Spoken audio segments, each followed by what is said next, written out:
Found the patch stick. Very good. I feel like there's something else I needed. I need a scrap of fabric and a different cutting mat.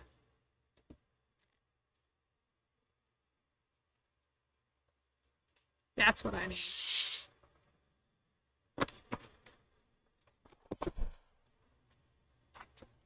I take it this Oh,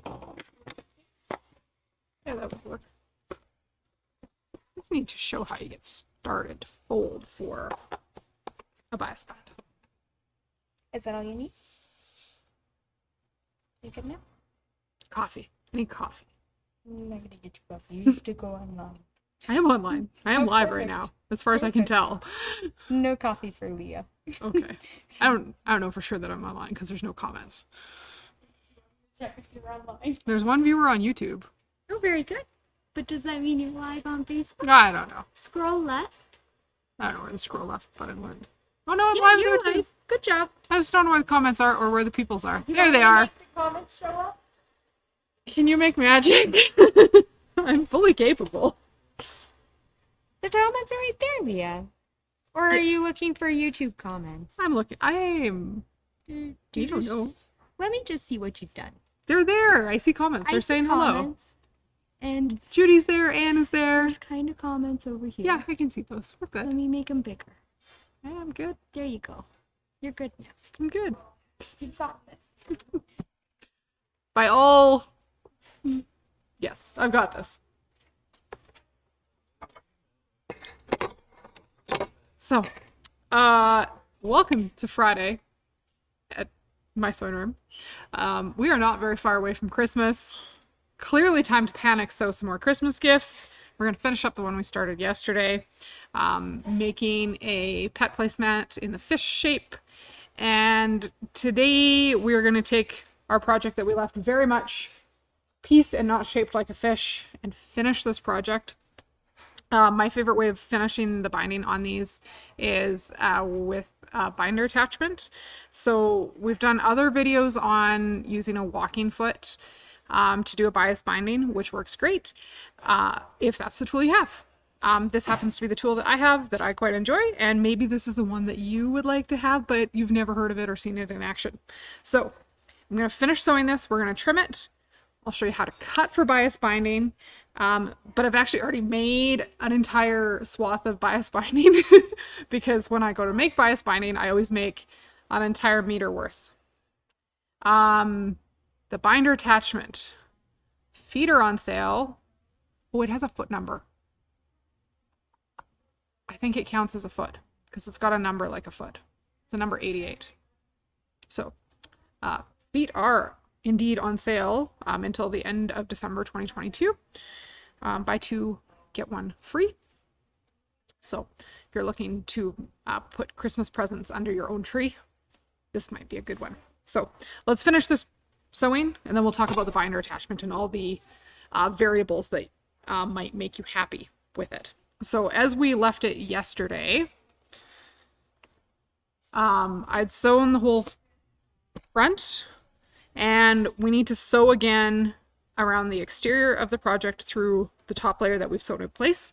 So I'm going to flip it over and stitch around the entire fish shape once more to hold all my front pieces in place. And then we'll trim it out and we'll talk about bias binding. It's my favorite. I love it. So let's switch back over to this camera. And in no particular place, I'm just gonna bring you guys in a little bit closer because it's gonna be a little bit easier to see. There we go. So I'm just stitching all the way around the whole project once more.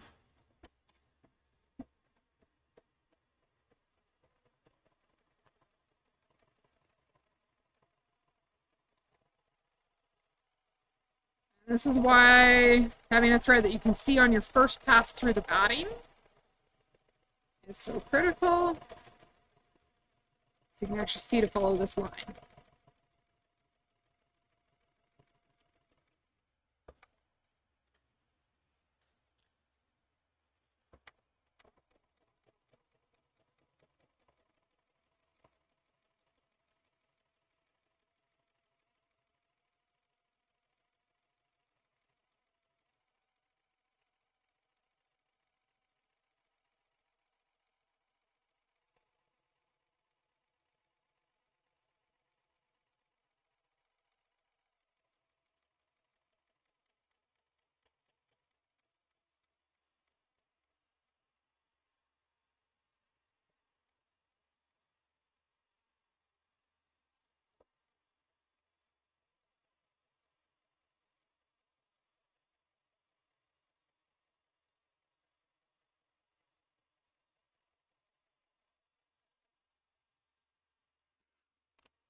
Now that that is stitched all the way around and secured in place on the front, we're going to pick whichever side is easier to see that line from. And it's actually, on this particular one, easier to see from the back side to trim. So you could use scissors for this, or not. I'm going to go with not. We just need to trim about 1/8 of an inch away from the stitch line around the exterior of the fish shape. With curves, it's usually easier to rotary cut with a smaller rotary cutter, like a 28mm rotary cutter. That's not what I have in the studio today. So we'll just be careful.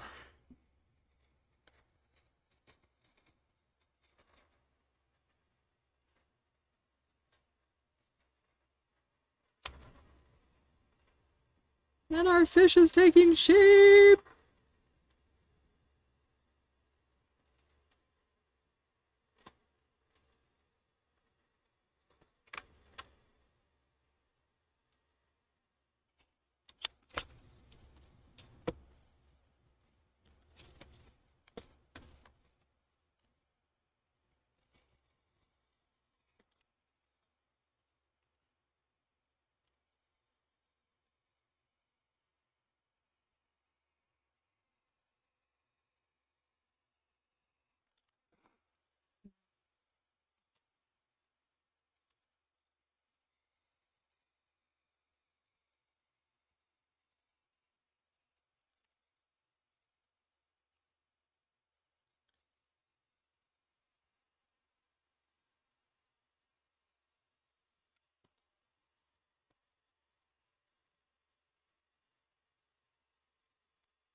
And then we have a fish placemat without a binding. Success. Most of the way there. So with bias binding from this point forward, you need to make sure that however you're doing this, you are cutting the width of your bias binding appropriately. For walking foot binding, your cutting width will be different. And with the Bernina binder attachments, this is the number 88 binder attachment. And it will start, there's 3 different sizes for this binder attachment, which will depend on the size of the bias tape that can go into it. So I like using the widest one, the 38mm. It gives me a finished binding of about 3/8 of an inch. If you're working more in inches, Bernina is very, very metric. So 38mm is the magic size that I like to use. And with that, you are also going to need a 95 C-foot. But the width that I cut my fabric strips is 1.5 inches. And I cut these on the bias. So when I'm setting up to cut for bias, I'm just going to start with either a rectangle or a square. My selvage is over here. To find out where the bias is on this, we have straight of grain, and our bias is going to be on the 45-degree angle from there. Usually when I go to make bias tape, like I said, I start with an entire meter and make way more bias tape than I need, because that's what makes me happy. I like starting with more than necessary. Personal preference, definitely might not be your jam. But what I usually do is fold this back on itself until it meets the selvage. And then I take that to the iron and give it a press. And where I'm going to be cutting on here, I'll cut that whole fold off and then cut 1.5 wide strips off of this. So I don't actually want to cut this piece into bias tape, because it would be cute bias tape though. I don't need bias tape this color right now. But I would cut, like this was the edge of my fabric from there, and that might visually make more sense up here. So 1.5 inch strips after I cut the fold off and just work until I'm out of fabric, usually with a longer ruler. On a bigger cut, I might fold that once more so that I have smaller chunks to work with, and then 1.5 cuts all the way there. Each binder attachment will be a different width. Before I ever go to cut that, I starch it super heavily so it's stiff and crunchy. The stiffer the bias tape is when you start working with it, the easier it is to manage. So this gingham that I'm using, I starched it heavily before I cut it, and then I joined all these strips using the bias, which I don't have any rogue bias strips here, but they are joined like I join for binding strips.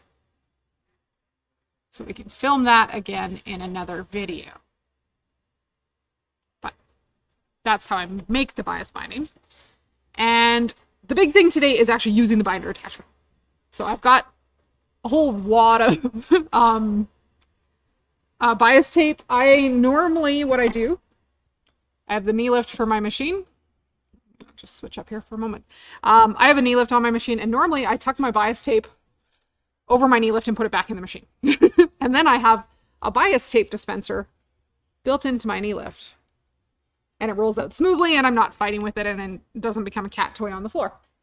So that's where I leave my bias tape when I'm working with it, which works if my machine is in the right spot on the table, which this one is not at the moment. So, bias tape in the fancy bias tape holder. And then the binder attachment, I need you guys at a slightly different angle today. So bear with me for a moment. We're going to move that camera so it's super duper in my way.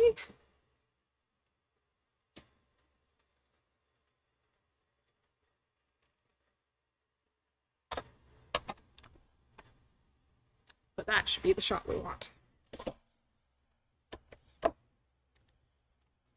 Take all of the other things off my machine that I was using a moment ago. Straight stitch plate and my 1/4-inch foot. 95 foot on. Oh, the bias tape thing actually gets a roll of toilet paper inside of it usually. And then I roll it onto the bias tape as I'm rolling it up. And then the toilet paper roll acts as my storage device. So normally they have a toilet paper roll in them. I don't remember why the gingham one lost its toilet paper roll, but that's what I do that's how I normally store my bias tape and roll it. And then it doesn't get handled as much and it keeps its starchiness. So the bias binder has one great big black screw that's going to hold it onto the machine. And if you start with the foot down, there's a little bit of alignment that will need to happen to get this sitting where we want it. Because we need this particular bar right up next to the foot. But when we lift the knee lift, the foot needs to not scrape against it. So that's step one for alignment. When the front part pivots inward, it also needs to just brush up against the foot.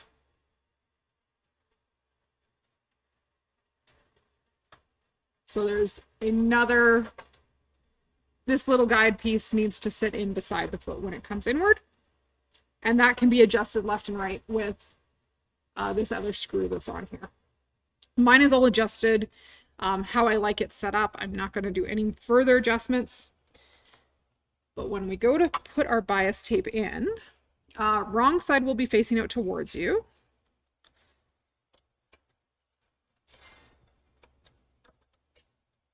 And we're just going to guide it in. A stiletto is pretty much absolutely mandatory when you're using a bias binder.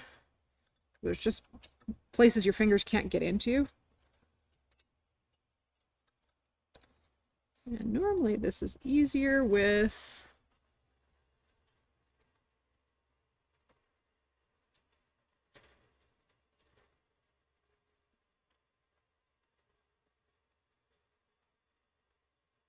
so it's going to start The number 88 binder attachment will fold the bias tape for you.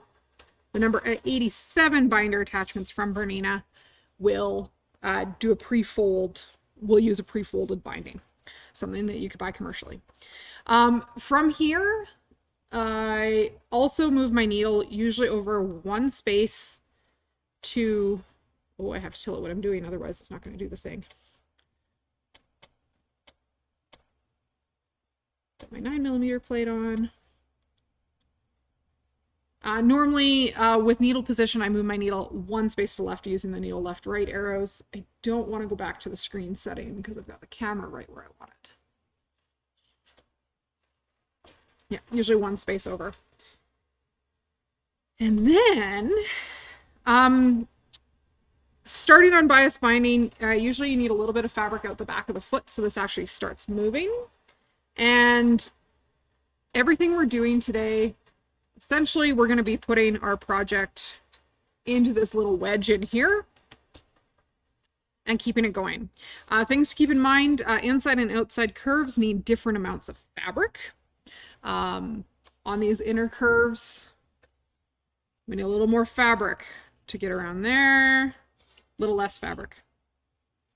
We need a little more fabric to get around the outside curves. And we're also going to do corners. So 90-degree corners with a bias binder is a bit of a learned skill. You will need glue. That is the magic trick to making that work.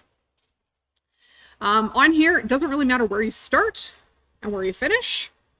We're going to overlap at the end to close this off. So I'm going to start right about there, and I'm going to make my stitch length just a little bit longer. So, I don't know, I'm going to start there, and then we'll come up and do the corner, and breathe deep, and we got this. So using the stiletto to hold my project into that bias tape, we're going to have a bit of a weird spot that we have to trim off later.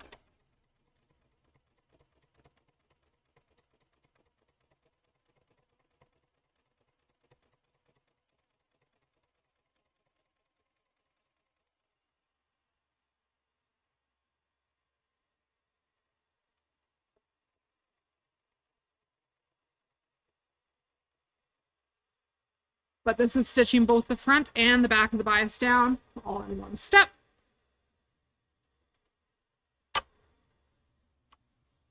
And I'm just going to need to trim a little corner here. So when we come to the corner, I'm actually going to sew right almost to, I'm going to mark that spot. Mark to where the, I'm going to stitch to where the stitching would land if it was coming right off the point.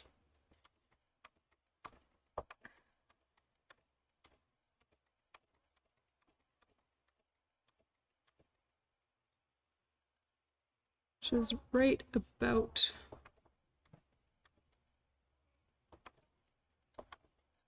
there.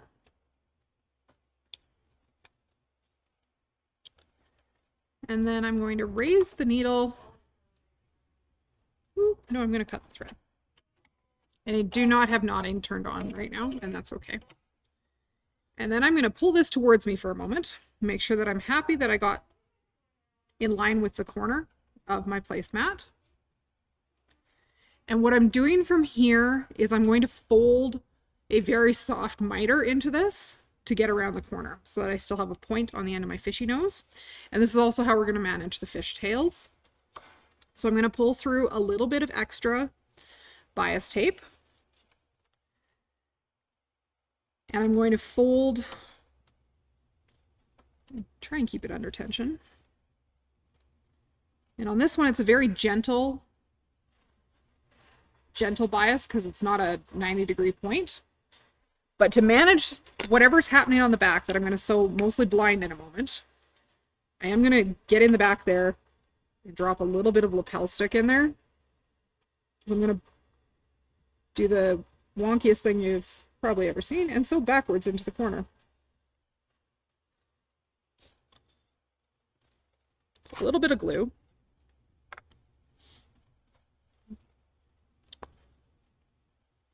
And then start sandwiching that back in.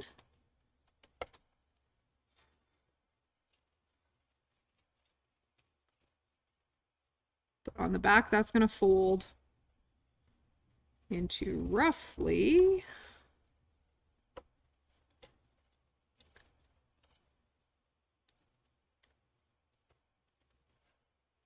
a point like this with a very gentle miter. And that very gentle miter happening in the back. And that's where the glue comes in handy. So I'm going to wiggle that back into the machine, but to keep the bias tape under tension, I'm going to hold that whole works in, and I'm going to back up to the corner because we can't start right on the edge with the bias binder. It's just not happy.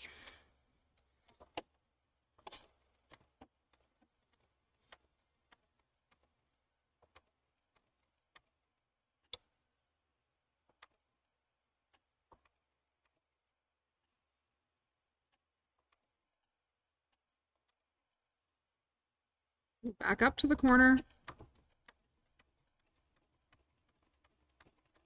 and then come back forward.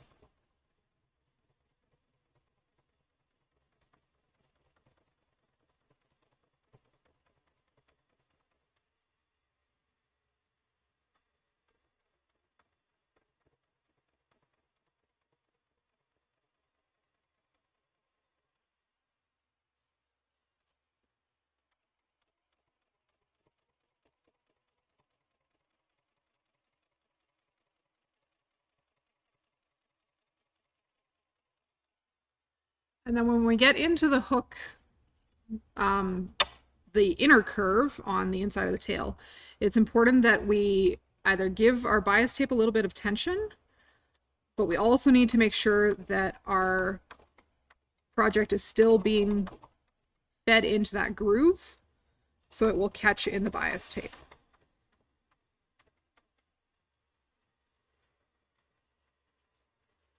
You end up with fabric everywhere and about wish you probably had 3 more hands, but it is doable. It just takes practice. We don't want that slipping out of the bias tape as we go around.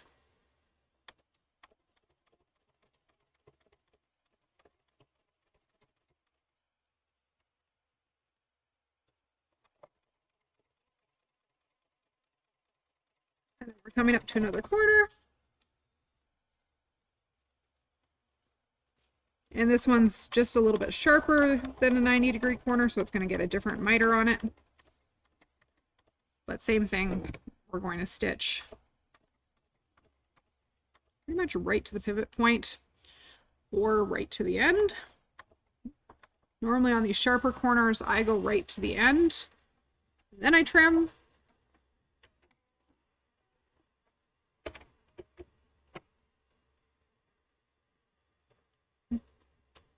We're going to pull through that little bit extra and fold this up into that 90-degree, just over 90-degree thing that we want.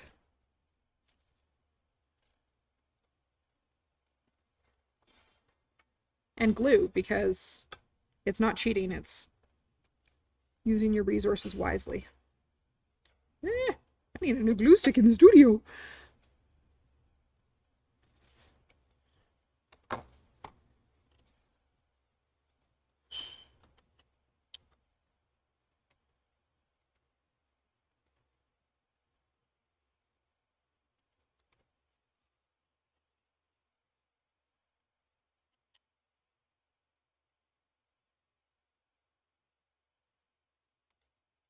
Right about there is where I'd like the front to be sitting.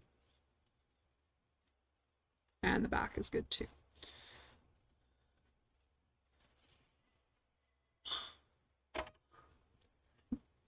And again, get it sandwiched in there.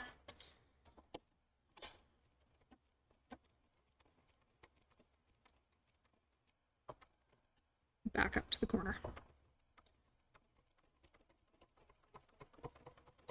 And then the end of the fishtail is an inner curve, so it just needs a little bit more tension on the bias binding.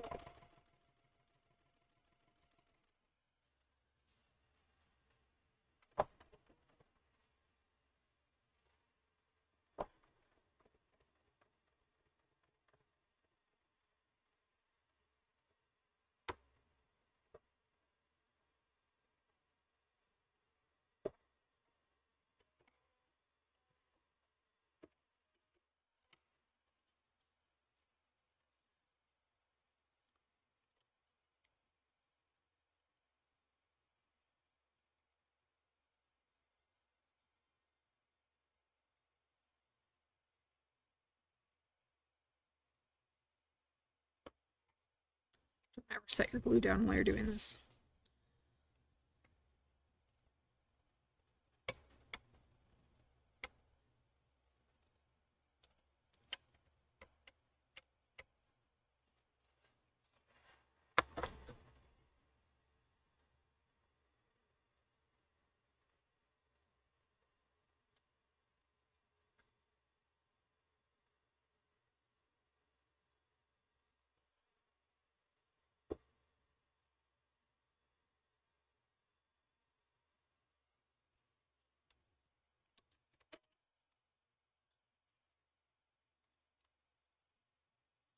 Back up to the corner.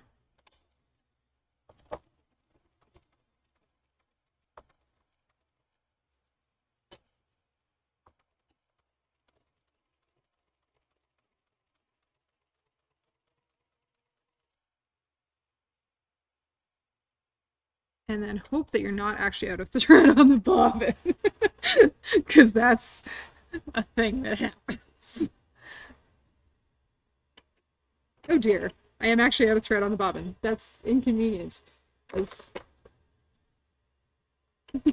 super inconvenient. Not the end of the world, just inconvenient.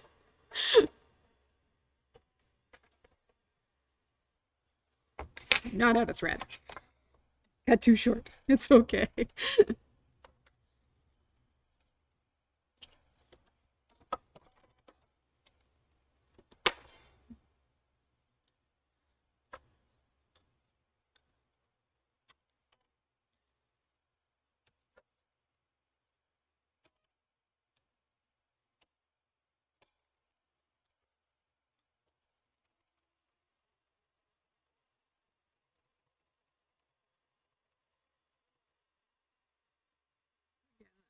Inner curve here. A little more work to make sure that that project is still in the binder so we don't miss a section.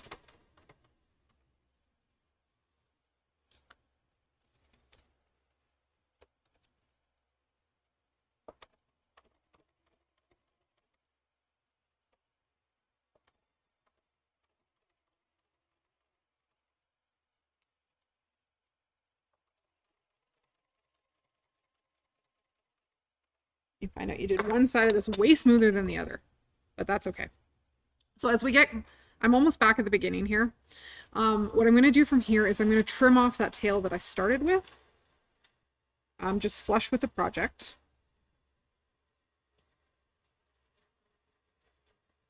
Might be a little bit further than you think. And we're going to overlap the binding to finish it. Tail trimmed, mostly flush with the project. And then when I know that that edge that I need to cover is just about at the edge of my binder attachment. A couple more stitches here. So right now, the fabric still in the binder attachment will be long enough to reach past where I trimmed. And I'm going to trim off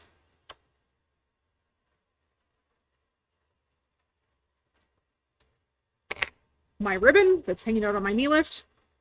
And with the edge of this fabric, I'm going to glue it down in place. If the glue's thick, that doesn't want to glue today. I think somebody left the lid off. And I'm just going give it a tiny little finger press hem. That's going to go through the binder attachment, and we're going to stitch right over the end of that.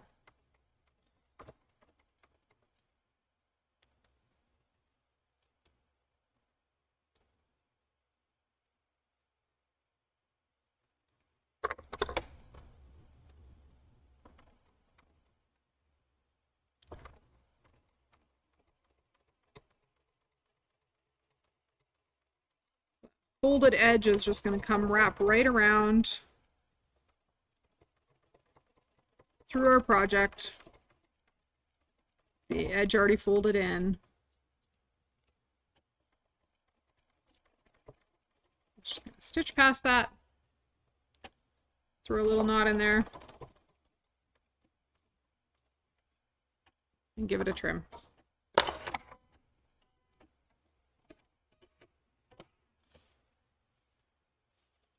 And there, we started and stopped our bias tape.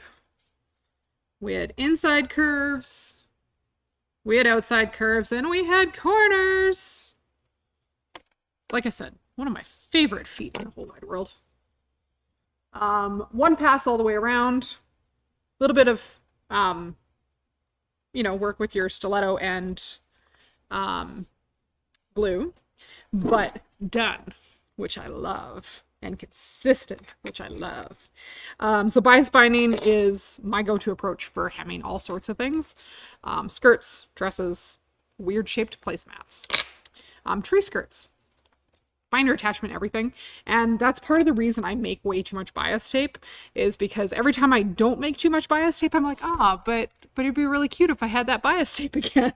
So now I've been able to do the dog shaped placemat, this one, and a tree skirt that will all match. And if my grandma's watching, don't tell Everett. Don't tell my brother that all his Christmas gifts are matching, because I found bias binding that cracked me up.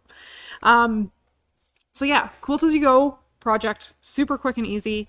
Overall, a great place to start practicing some skills like bias binding, because it's not going to be super labor intensive for you, and it's not a massive project. So whether you want to try bias binding the other way with a walking foot that we've got another video for, I'll drop that video in the comments below if you want to see the walking foot version of how to do bias tape. We'll go around a circle, not the ins and the outs and the corners, but we'll do, well, we could do another video on the 87. I haven't played with the 87 very much.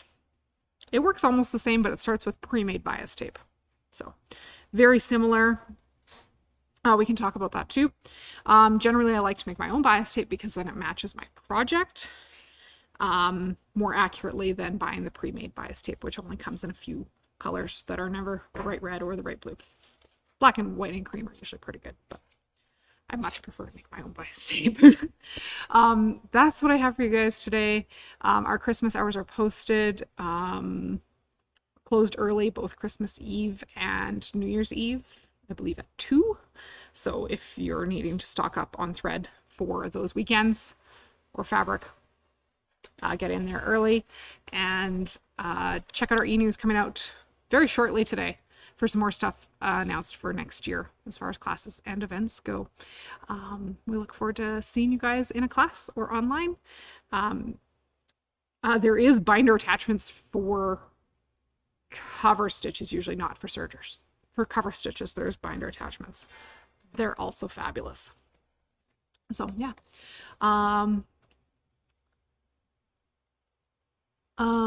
Is there a way to use, question from YouTube, is there a way to use regular binding like the 2.5 inch folded in half? Does a binder do it that way? We'll drop a comment in the links below the video on another bias binder option where you can use more traditional wide binding and still fold it to the front. We'll attach videos. Because there is some more options for bias binding besides this one. This happens to be my favorite. So this is the one I know the best. But yeah, we'll get you some more info on the other ways of doing binding, because there's, and one of them is going to be right for you. That's what I have for you guys today. Thank you so much for joining me. pick up a June Tailor Quilt As You Go project if you want a quick, easy sew. And we'll see you guys